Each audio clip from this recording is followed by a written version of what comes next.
네, 우리 사람들은 이 땅에 살아가면서 많은 일들을 겪게 됩니다. 우리 사람들은 우리 인간 사회에 속한 존재이기도 하면서 동시에 자연에 속한 존재이기도 합니다. 그래서 우리는 인간 사회에 속해 있기 때문에 인간 사회 안에서 오는 그런 고통, 어려움들이 있습니다. 또한 인간은 자연에 속한 존재이기 때문에 또 자연에서부터 오는 그런 어려움과 고통도 있습니다. 우리 인간 사회와 또 자연에는 한 가지 질서가 존재합니다. 바로 약육강식의 질서입니다. 내가 살기 위해서는 누군가 해치게 되거나 또한 누군가 희생을 당해야 하는 그런 상황들이 있습니다. 우리가 동물들을 봐도 육식동물들이 자기가 살기 위해서는 초식 먹어야 합니다. 그래야 살 수 있습니다. 작은 벌레들도 생존하기 위해서는 누군가를, 어떤 동물들을, 어떤 식물들을 괴롭혀야만 합니다. 물론 자연 세계 안에서 공생관계나 편리관계의 동물들이 있습니다. 우리 공생관계는 서로 우리가 윈윈하는 그런 관계를 의미합니다. 그런 관계도 있고, 편리관계는 물론 한 동물은 특별히 손해를 보지 않으면서 한 동물은 이익을 취하는 그런 관계도 있습니다. 그래서 공생관계나 편리관계의 그런 관계의 동물들도 물론 있지만, 그렇게 공존하는 경우도 있지만, 생태계를 돌아보면 대부분 다른 동물들은 무언가를 착취해야만 살아남는 생존 전략을 가지고 있습니다. 2019년도에 우리 봉준호 감독의 기생충이라는 영화를 아마 보셨는지 모르겠습니다. 전 세계적으로 히트를 쳤습니다. 그 기생충이라는 영화를 보면 한국에서 그 정말 전형적으로 가난한 가족이 등장을 합니다. 근데 그 가족들이 살기 위해서 부잣집에 기생하면서 피해를 주며 그렇게 생존하는 전략을 취하는 모습을 볼 수 있습니다. 그렇게 세상에서의 약자들도, 가난한 사람들도 내가 살기 위해서는 누군가를 피해를 주고, 이것이 마치 자연세계에서 보잘것없어 보이는 그 기생충들이 저마다 살아가기 위해 생존 전략을 펼치는 그런 모습처럼 잘 비춰졌었습니다. 이 영화가 주는 여러 가지 메시지가 있는데, 우리가 단순히 뭐 강자는 악한 것이고 약한 자는 선하다, 이런 메시지가 아니라 빈자는 빈자 나름대로 생존을 전략을 취하기 위해서, 또 그 방식은 누군가를 어쩔 수 없이 착취하고 누군가를 괴롭히는 방식을 취한다라는 메시지를 확인할 수 있습니다. 제가 이렇게 좀 나이가 어렸을 때 이제 우리 이런 사회들을 바라보면서 하나님 앞에 이렇게 기도하면서 했던 질문들이 있습니다. 하나님, 왜 내가 아니면 다른 누군가가 살아가기 위해선, 무언가를 얻기 위해서는 어떤 누군가는 반드시 고통을 당해야만 하나요? 이런 기도를 제가, 그런 질문들을 하나님 앞에 많이 드렸던 것 같아요. 내가 무언가를 얻기 위해서는 누군가를 고통을 당해야 합니다. 생각해보면 사람들은, 다른 동물들은 태어나면서부터 내가 살기 위해서 다른 누군가에게 고통을 줍니다. 일단 먼저 어머니의 고통이 있어야 아기는 태어날 수가 있습니다. 어린 아기들이 태어나서 살아가는데 부모를 얼마나 괴롭히는지 모릅니다. 이제 배고프다고 삑삑 울고, 또 기저귀 갈아달라고 울고, 아기들도 자기가 살아가기 위해서는 부모를 괴롭힐 수밖에 없습니다. 저는 이제 이러한 사회를 보면서 왜 우리는 누군가를 힘들게 하면서 살아갈 수밖에 없나요? 물론 저는 그에 대한 답은 물론 알고 있었습니다. 바로 우리의 죄 때문입니다. 우리 인간의 죄 때문이라는 걸 알고 있지만, 내가 보는 그 세상은 조금 하나님께서 다스리시는 세상인데 조금 제 눈에는 이상해 보였던 그런 경험이 있습니다. 내가 많은 것을 얻기 위해서는 많은 사람들이 고통을 당해야 합니까? 하나님 앞에 이런 기도들을 드렸었는데, 또 제가 이제 그런 와중에 또 신문 기사를 보니까 또 이런 기사가 있습니다. 회사에서 임원들이나 아니면 높은 자리에 올라간 어떤 CEO들, 이런 사람들을 보면 아주 높은 비율로 사이코패스나 소시오패스적인 성향을 가지고 있다라는 것입니다. 나르시스트적인 성향을 가지고 있다라는 것입니다. 다른 사람을 이용하고 그런 사람이 높은 자리에 올라가고 많은 성과를 얻는다라는 그런 기사를 봤습니다. 마음이 따뜻하고 공감 능력이 좋고 이런 사람들은 경쟁으로 치열한 사회 가운데서 높은 자리에 올라가기 어렵습니다. 다른 사람을 이기기 어려워하는 사람들은 그 자리에 올라가기 어렵다라는 것을 시사했던 그런 기사였었습니다. 이런 인간의 질서, 인간 사회의 질서, 또 자연 질서, 이 질서들은 바로 인간의 죄로 말미암아 타락한 질서입니다. 하나님께서는 원래 이 세상을 창조하셨을 때 이렇게 창조하지 않으셨어요. 인간의 죄의 결과입니다. 우리 창세기를 읽어보면 범죄하기 이전 아담과 하와의 모습을 상상해 볼 수 있습니다. 에덴에서는 그냥 열매가 열려 있습니다. 그냥 그것을 먹으면서 살아갈 수 있었습니다. 일할 필요도 없고 누군가를 괴롭힐 필요도 없고 다른 동물들을 죽여서 잡아먹을 필요도 없었습니다. 인간도 누군가를 괴롭힐 필요가 없고 다른 동물들도 누군가를 괴롭힐 필요 없는 그런 에덴 동산의 모습이었었습니다. 아담과 하와는 옷을 입지도 않아도 됐었습니다. 걸레나 병균의 피해를 받지 않았었습니다. 몸을 보호할 필요도 없었고 또한 부끄러움도 없었습니다. 다른 동물도 사람을 해치거나 다른 동물을 해치지 않았습니다.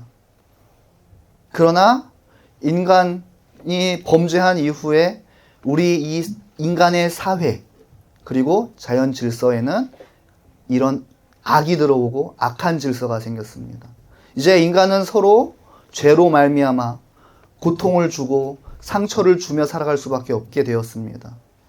이제 약한 사람들은 더 억울한 일을 많이 당하는 그런 사회입니다. 공의로운 사회를 기대하기 어렵습니다. 특별히 이상적인 나라, 이상적인 세상이 있을까요? 없습니다. 자연 질서도 마찬가지입니다. 땅에서 엉겅퀴가 나고 저주를 받았다라는 것은 이런 자연 질서에도 악한 질서가 생겼다라는 것을 알 수 있습니다. 이제 동물들도 식물들도 자기가 생존하기 위해서는 무언가를 해칠 수밖에 없는 그러한 능력을 가지며 살아갑니다. 제가 이런 뒤틀려 있는 인간 세상, 이런 자연 질서를 보며 저뿐만 아니라 하나님을 믿지 않는 사람들도 아마 이런 의구심을 가지며 살아갈 것입니다. 아마 제가 이제 인터넷을 보면 특히 이제 기독교에 대해서 반감을 가지시는 분들을 많이 접한 적이 있습니다. 그 사람들의 논리는 이렇습니다. 아니, 신이 진짜 있는데 이런 정말 말도 안 되는 일들, 정말 일어나서는 안 되는 일들, 이런 악한 일들, 이런 일들이 일어나고 있다면 그 신은 과연 선한 신이다라고 할 수 있느냐? 만약에 신이 선한데 이런 일들이 지금 일어나고 있는 걸 보면 그 신은 전지전능하다라고 할 수 있느냐? 그리고 신이 선하고 전지전능한데 지금 이런 일들이 일어나는 걸 보면 그 신은 그냥 방관하고 있는 거 아니냐? 이제 이런 논리로 정말 아주 기가 막힌 논리로 기독교를 그리고 하나님을 그렇게 반감을 가진 그런 사람들의 글을 읽고 저도 좀 많은 생각을 했었습니다. 근데 사실 성경을 보면 하나님께서는 그저 손을 놓고 방관하시는 것이 아닙니다. 우리가 하나님께서 손을 놓고 방관하시는 것을 이신론이라고 합니다. 하지만 이신론은 바른 성경의 가르침이 아닙니다. 예전에도 그렇고 지금도 그렇고 앞으로도 하나님께서는 이 세상을 통치하시고 섭리하시고 계십니다. 죄로 물든 인간 사회의 이 뒤틀려진 이런 자연 질서 안에서 인간 사회 안에서도 하나님께서는 그저 방관만 하고 계시는 것이 아니라 이 가운데서도 하나님은 통치하고 계십니다. 오늘 우리는 이사야서 11장 말씀을 봉독했었습니다. 근데 이사야서 10장의 말씀을 보면 하나님께서는 아시리아라는 제국을 심판하실 것을 말씀하십니다. 그 말씀을 보면 아시리아가 이제 이스라엘을 지배합니다. 아시리아가 강대국이라서 약육강식의 그런 질서로 인해 이스라엘을 지배할 수 있는 것이 아니라 하나님께서 이스라엘을 아시리아에게 넘겨주셨기 때문에 통치할 수 있었다라고 그렇게 10장에서는 고백하고 있습니다. 아시리아가 이스라엘을 통치할 수 있는 것은 하나님께서 허락하셨기 때문에 그런 것입니다. 지금 우리 인간의 사회 안에서 그리고 자연 질서 안에서도 이런 약육강식의 질서가 적용되는 것처럼 보이고 이런 악한 질서가 우리를 괴롭히는 것처럼 보이지만 그 안에서도 하나님께서는 통치하고 계시고 우리를 다스리고 계십니다. 인간의 죄악으로 말미암아 이 뒤틀려진 세상, 그 안에서도 하나님께서는 질서와 구조가 있게 하셨습니다. 이 사회를 보면 약자가 강자에게 지배를 당하는 것이 당연해 보입니다. 힘이나 권세나 돈으로 지배되는 것처럼 보입니다. 하지만 그 권력 구조 안에서도 하나님의 통치하심과 섭리하심과 다스리심과 심판이 있습니다. 나중에는 하나님께서 그 모든 권세들을 심판하실 것이다 라고 말씀하셨습니다. 그래서 우리가 우리 눈에 보이는 이런 권력, 돈이나 화려해 보이는 것을 우리가 쫓기보다는, 물론 우리의 마음이 그런 것에 끌릴 수밖에 없지만 그런 것을 보기보다는 우리 눈에 보이지 않는 하나님의 통치하심과 하나님의 심판을 우리가 바라보길 원합니다. 이제는 정말 마지막 날에 아시리아를 심판하실 그 하나님, 남은 자를 돌아오시게 하시라라는 하나님의 그 예언의 말씀이 이미 성취되었고 앞으로도 성취될 것처럼 우리도 그러한 믿음을 가지고 살아가야 할 것입니다. 그리고 오늘 이제 11장의 말씀을 보면 평화의 하나님의 나라가, 공의의 하나님의 나라가 도래할 것을 말씀하고 있습니다. 이사야서는 전체적으로 하나님의 나라에 대해서 말씀하고 있습니다. 하나님의 나라는 어떻게 이 땅 가운데 임할 수 있습니까? 바로 예수 그리스도를 통하여 이 땅 가운데 임하였습니다. 그러나 아직 완성되지 않았습니다. 언제 완성됩니까? 예수 그리스도께서 재림하실 때 완전히 하나님의 나라가 완성이 됩니다. 우리는 그 안에서 어쩔 수 없이 죄된 세상 가운데서 살아갈 수밖에 없습니다. 그 과정에는 부정부패가 가득합니다. 이 세상에 그 어느 것도 부정부패가 없는 것은 없습니다. 깨끗해 보이는 것도 알게 모르게 부정부패가 존재합니다. 그나마 좀 공의롭다라고 알려진 북유럽과 같은 그런 나라도 결국에는 똑같습니다. 저도 그렇게 그런 나라 참 이상적인 나라라고 생각을 했는데, 그런 이케아라는 그런 회사가 우리나라에 그런 적응을 하는 그런 모습들을 보면, 국가가 그리고 법이 그들을 통제했지, 특별히 다른 세상을 가지고 다른 생각을 가진 사람들이 아니구나라는 것을 느끼게 되었었습니다. 저주받은 이 땅에서, 이 자연에서 살아남기 위해서 동물들은 저마다 무기를 가집니다. 강한 동물에서부터 약한 동물까지 생존의 무기를 가지고 있습니다. 먹일 것을 잡아먹기 위해 다른 동물들을 공격할 그런 무기도 있지만 천적으로부터 자신을 보호하기 위한 무기도 있습니다. 그래서 우리가 잘 알고 있는 그런 맹수들은 강한 힘과 또한 재빠른 그런 능력을 가졌습니다. 초식 동물들도 마찬가지입니다. 또 뱀에게는 다른 동물들을 죽일 수 있는 강력한 독을 가지고 있습니다. 천적으로부터 자신을 보호하기 위하여 독을 가지고 있습니다. 하나님께서는 원래 그들에게 그렇게 남을 해치기 위하여, 다른 동물들을 해치기 위하여 그렇게 창조하신 것이 아닙니다. 독을 주시지 않았습니다.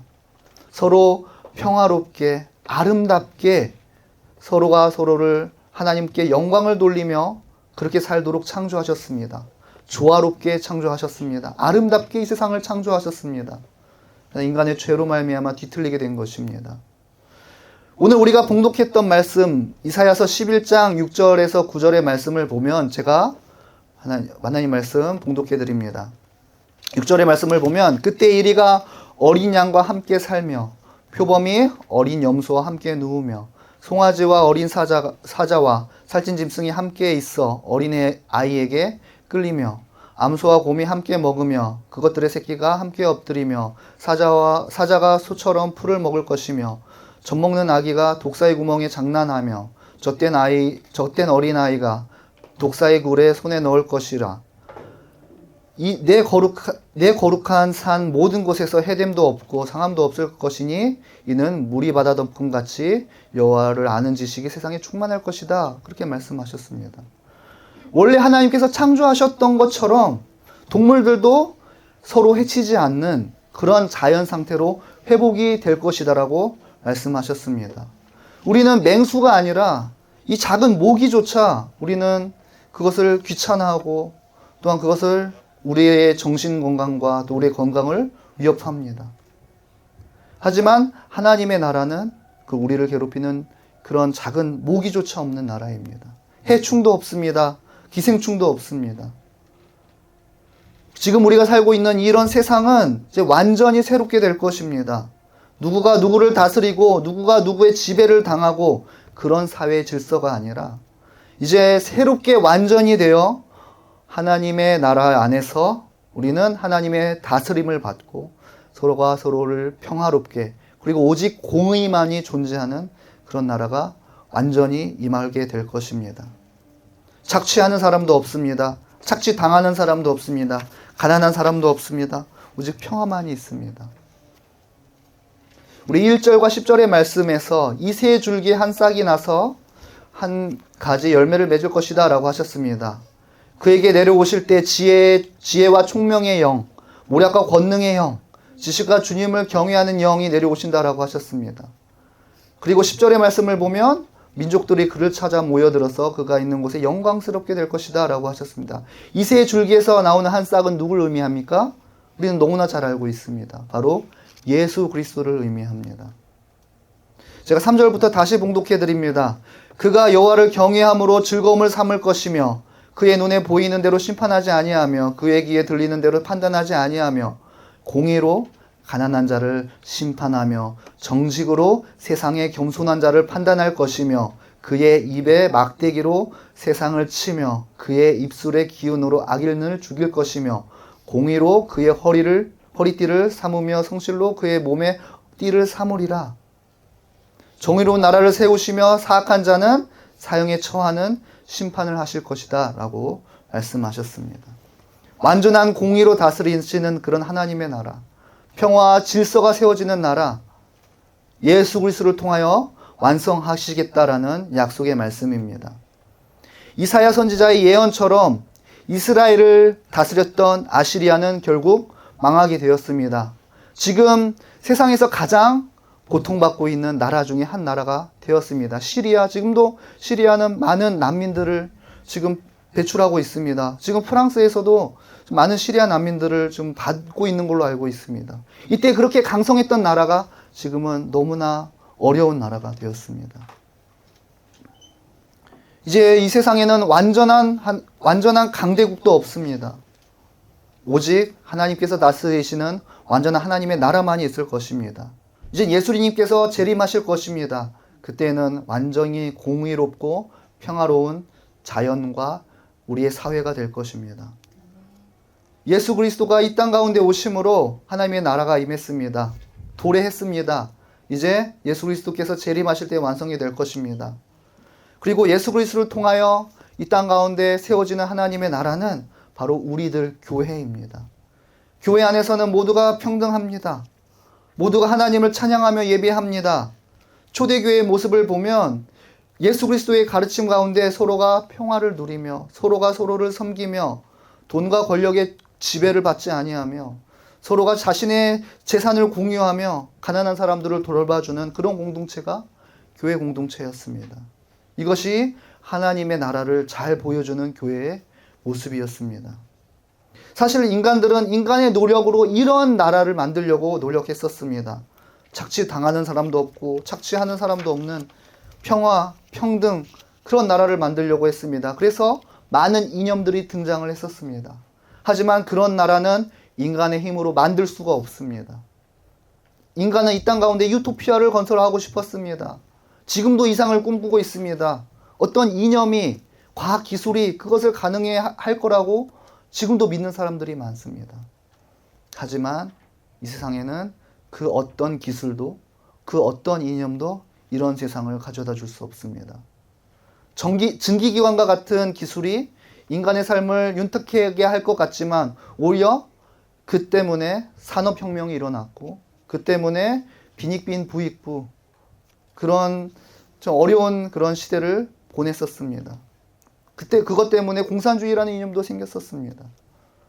또 좀 제가 관심 있게 보는 책 중에 하나가 이제 커즈와일과 같은 그런 이제 미래학자의 이제 책을 제가 이제 관심 있게 이제 보는데 또 거기 안에서도 이제 우리가 그 영국의 산업혁명처럼 증기기관의 발명 이후 산업혁명처럼 AI 이후에 또 인간에게는 큰 충격을 받게 되는 그런 일들이 일어나게 될 것이다라고 그런 또 예측한 바가 있습니다.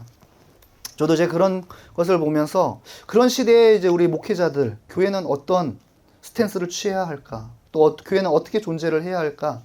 또 이런 생각을 많이 했었습니다. 이런 기술들이 인간의 삶을 더 윤택하게 만들어 줄 것처럼 보이지만 그렇지 않습니다. 성경을 통해 우리 말씀을 통해 하나님의 나라가 아니라면 그 어떤 것도 우리에게 공의와 평화를 가져다 주지 못합니다. 하나님을 믿지 않는 이 세상의 모든 사람들은 죄인입니다. 그것 때문에 그 저주 아래 있기 때문에 그 무슨 짓을 하더라도 완전한 아름다운 공의로운 나라를 만들 수 없습니다. 제가 그 어렸을 때 그 생각만 해도 조금 인간적인 생각으로 조금은 서로가 서로를 욕심을 조금만 버리면 좀 이게 공존할 수 있지 않을까, 그런 이제 그런 세상이 오지 않을까 이런 생각을 했는데 성경을 읽어보면 읽어볼수록 그것은 쉽지 않다, 그것은 불가능하다라는 걸 알 수 있습니다.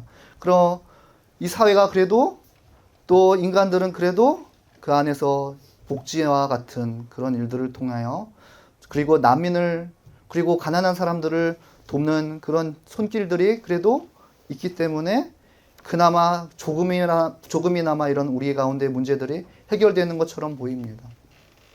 또 프랑스에서 제가 이렇게 지내면서 여기서 또 한 가지 정말 뜨거운 이슈 중에 하나가 세계 여러 기업들이 또 이렇게 노동력 착취로 불공정 거래가 이루어지고 있다. 이제 이런 글들 또 이런 기사들을 많이 봤었습니다. 그러나 이렇게 유럽과 같은 나라도 그렇게 공정해 보이는 것처럼 보이는 나라도 이런 부정부패가 늘 있어 왔습니다. 그 어떤 것도 우리에게 완전한 평화를 주지 못합니다. 우리가 하나님의 나라를 소망한다라고 해서 우리가 속해 있는 이 사회, 이 질서, 그리고 이 국가, 이 세계를 부정해서는 안 됩니다. 물론 하나님께서 심판하실 것 맞습니다. 그러나 하나님께서는 지금도 정부를 통해서 세계를 통해서 우리를 다스리고 계신다라는 것을 우리는 잊지 말아야 할 것입니다. 하나님께서 이제 완전하신 나라가 우리 교회를 통해서 세워지게 될 것입니다. 이제는 정말 완전한 하나님의 나라가 임할 때에는 그때는 더 이상 사람들은 죽지 않습니다. 위험한 동물도 없습니다. 약육강식의 질서가 더 이상 우리를 지배하지 못합니다. 오직 하나님만이 우리를 군림합니다. 그때에는 이리와 어린 양과 함께 살며 표범이 어린 염소와 함께 누우며 송아지와 어린 사자와 살찐 짐승이 함께 있어 어린아이에게 끌리는 그런 세상입니다.